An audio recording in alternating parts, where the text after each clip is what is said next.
சுங்கச்சாவடி கட்டணத்திலிருந்து அரசியல் கட்சி வாகனங்களுக்கு எந்தவித விலக்கும் அளிக்கக்கூடாது என உயர்நீதிமன்ற மதுரை அமர்வு உத்தரவிட்டுள்ளது.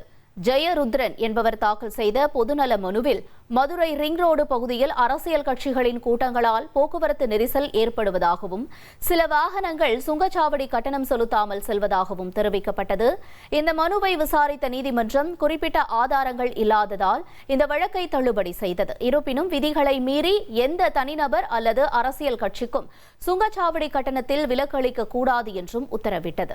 மேலும் மத்திய மற்றும் மாநில அரசுகள் இதனை உறுதி செய்வதுடன் சுங்கச்சாவடிகள் இடையூறு இல்லாமல் செயல்பட வேண்டும் என்றும் நீதிபதிகள் அறிவுறுத்தினர். 1,27,00,000 மனங்களை வென்ற தந்தி டிவி யூடியூப் சேனல். தவிர்க்க முடியாத தம்ப்நெயில்ஸ், கலக்கலான கான்டென்ட்ஸ். நீங்களும் இந்த குடும்பத்தில் இணைய இப்பவே சப்ஸ்கிரைப் பண்ணுங்க. அசுரபலம் கொண்ட எங்கள் டிஜிட்டல் கரங்களில் உங்கள் விளம்பரங்களை சேர்க்க வாட்ஸ்அப் பண்ணுங்க. 8939888838. Email advtthanditv@dttv.in.